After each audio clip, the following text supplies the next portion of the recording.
Hello everyone, it's Kene once again. Today I'm here with another problem that we need to solve, with Python. I'm going to share my screen and together we'll look at it and we'll discuss the thinking behind the solution, right? Okay. Write a program that accepts a comma separated sequence of words as input and prints the words in a comma separated sequence after sorting them alphabetically. Do you understand? I'm trying not to use the word list, the Python list, just the words arranged in alphabetical order, and they should be comma separated when outputting that result. Okay, the words should be separated with a comma. All right. Okay, so guys, we're going to solve this problem in three ways. First is we'll use a Python built-in method called sort. We use a Python built-in method called sorted. And then the last method is the loop method. So we'd use a loop to actualize that using the bubble sort algorithm. Now, guys, I did a video on bubble sort algorithm sometime ago, so you may want to have a look at that video. All right. So the first thing I need to do now is just get my input from the user. I'm not going to do any checks here because we've done all that in the past. So I'll just get the words separated by the comma. Okay, so I have, say, all right, guys, I think I should just get the words from here, right from here. Okay, then let's place them here. I just want to be able to visualize the words here. Okay, so enter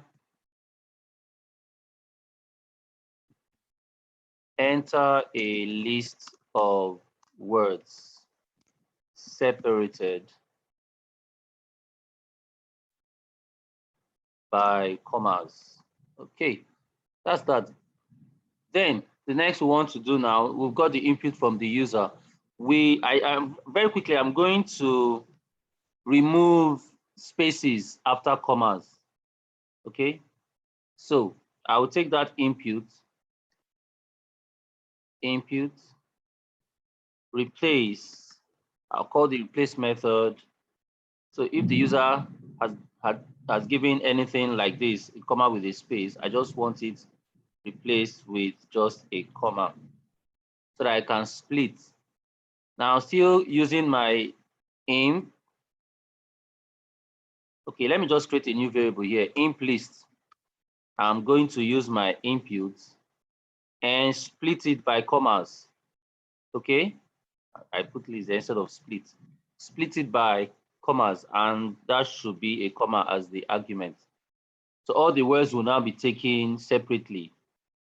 So, the words will be individual or separate items. All right, so guys, we've done a very quick one with the input. Now let's use the first method, okay, which is the sort. Now the sort method sorts your items in place. It doesn't return anything. It just sorts the items in place there, okay? So let me get my imp list and just call the sort method on it. My imp list and sort. That will be that. In ascending order, please, I forgot to mention that this should be, you sort the items in ascending order, right? So guys, I will now print. So I'm not returning anything, so I can't store it in a new variable. I'm just going to print that same imp list. All right. So let's see what it gives us. Oh, there's an error here. Replace. Okay, sorry guys, this is not imp, this is imp. So let's run the code.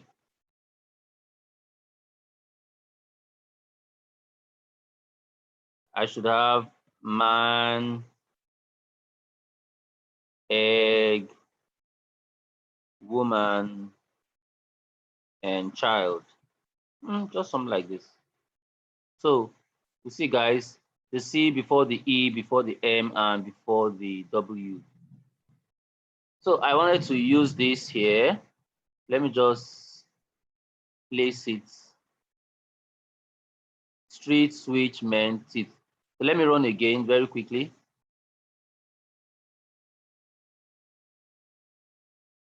Street, switch, men, teeth, king. So that gives us K before M, before T, before S. Now you see how ST comes before SW because T goes before W. All right, so that's how to use the sort method. You're not storing it in a new variable. The sorting is done in place, so you can still use that same variable afterwards. Now the second method, so let me just comment this out. The second method is the sorted. Now, the difference between the sorted and the sort is that the sorted returns a value. So I can now store the return value in a variable. That's just what it is, guys. So let's see.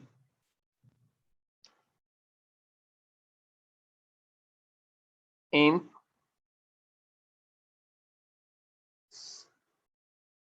sorted, so this will be the return value from what I get.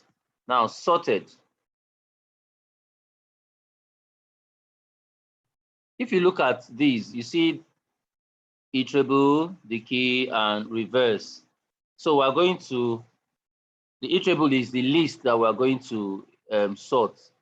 And that list is the imp list. The imp list. Okay. And I'm going to, the reverse simply means, oh, I want it in descending order. So if I set reverse to true, it is in ascending. But if I set it to false, then it is in descending order. So if you don't put anything now, it's going to, if we don't put any, if we don't set the value of reverse, we don't give anything, then it's going to be in ascending order because the default is true. But here now, if I, for example, just for demonstration purposes, if I set reverse to true, then it will be in descending order. So let me have imp sorted. Sorry guys, I seem to be digressing, but no problem, all the same. So I'll have Kene, Ahmed, Ifi. So you see, in descending order now from K to A, that's because I set reverse to true. But if that is false, or I don't even use the reverse argument, it will be in ascending order. Kene, Ahmed, and Ifi, right? So it starts from A to K, the first letters. Okay, so that's that, guys, about using the sorted, right? In my next video, I think it's important that I do a video on the use of sorted. That's something I'm going to do today. So we'll see the various uses of the sorted method. But this video, I think I should just stick to what it is. All right. Now the last method, I should comment this. Let me comment this out. Okay. Now, guys, I'm going to use a loop, and that involves the bubble sort algorithm. So I implore you to take a look at that video. I think we use the bubble sort algorithm to place strings, the characters in a string, we place them in ascending order, and I did that using the bubble sort algorithm. So I won't go deep, I won't be in depth in terms of the explanation here now. So I'm just going to use my for loop for I in range. Now what's the range? I start from 0 and get the length of the list, how many members make up the list, and that list is the imp list. The imp list. Guys, you know that when we use a length, it gives us the actual value of the number, right? I mean, the actual number of elements comprising that particular collection. But computers count from 0. Computers count from 0, right? So I don't need to go out of the range, as in beyond the membership of that collection. So I need a -1 here, right? So that I'm within range. Okay, then I am going to do some checks. If imp list at position I, that is the member, the first element of that list, that is what we have here as the list member at position I starting from 0. So 0 is the first value of I. That will be the first member. Now, if that first member, the first element, I mean the first character of that word is greater than, now guys, let's look at it.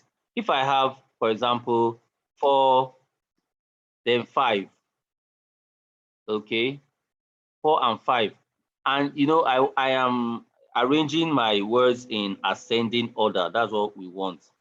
So I'm going to check, is this 4, if we get to this position where 4 is this 4 greater than 5? Now, if 4 is greater than 5, then we need to make them swap positions. But if 4 is less than, if 4 is less than 5, yeah, if this 4 is less than 5, I will I won't make them swap positions, because we're going in ascending order. So I need to go from 4 before I get to 5 in ascending order. But peradventure, I have something like 7, then 4. Then I need to check, is this 7 greater than 4? If 7 is greater than 4, I will make them swap positions. That's what we are saying, because I need the smaller one before the larger one. So if imp list at that given position is greater than imp list at position I plus 1, that's the very next member of that collection, I need to check. So it's just like saying, is 7 greater than 4? If it is, then we need to make them swap positions. I hope you guys understand. All right. So I'm going to just create a temporary variable to hold the current value of imp list at position I. So imp list at position I will be stored in this temporary variable, so that I can now put the value at position I will put it in the position where I have I plus 1. That is, take position, if I have A and B, I will take A and put it in position B. But before I make the shift, I need to store the position, that A, in a variable to keep it, so that I can now later take it from that temporary variable and make it take the place of the second member. So store the first member in a variable, then make that first member swap positions with the second. Then the second has to take the place of the first. But you know that I've already changed the position of the first. But thankfully, I stored it in the position of the first in a temporary variable. So I'll just make that temporary variable. I'll set it to the position of the second. I mean, I'll take it and make it take the position of the second member. Okay, so guys, enough of the talk. I think when I demonstrate it, it will get clearer. So I'm going to now take the imp list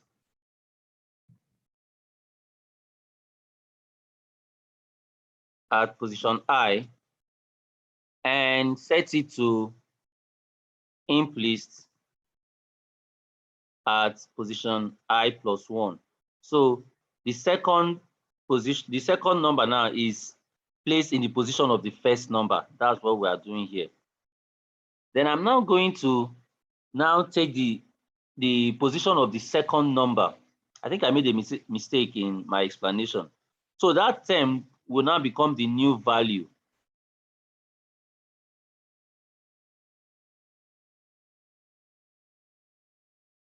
At position I plus 1. So what was formerly at position 1 will now come to position next, the next position after that I. So that's what I'm going to do here. All right. I hope we understand, guys. Then after that, I am simply going to display my list. But guys, there's something I need to mention here. What this first loop does, this for loop, is that it will just move the smallest number in terms of alphabet position. It will move it to the beginning, but it will not alter the position of the rest of the list. To just take the list in terms of alphabetic order, it will pick it, that member, and place it at the very beginning of the list. But the positions of the other members will not be affected, so to say. So if I'm going to actually sort all of them, then I need to get to all of them, change the positions of all of them. So I'm going to repeat this process, this for loop process, for all the members of that list. So every time it goes from that top 4, because I'm going to create another for loop, it will place the list number, bring it forward, bring it forward, bring it forward, in a queue like that, until we have actually placed them from smallest to largest. So I'm going to create, just look at that video on bubble sort algorithm. I'm going to create another for loop here for j in range. Now this j could be anything in range 0 and len. That would be imp list as argument -1. Okay, I will just indent the rest here.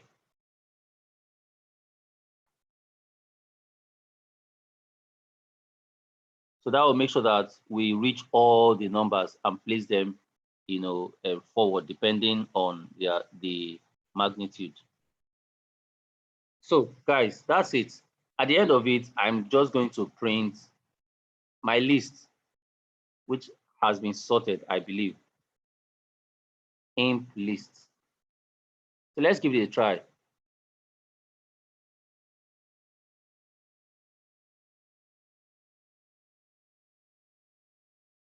Kene, Ahmed, John, or let me see, yeah, okay, John, and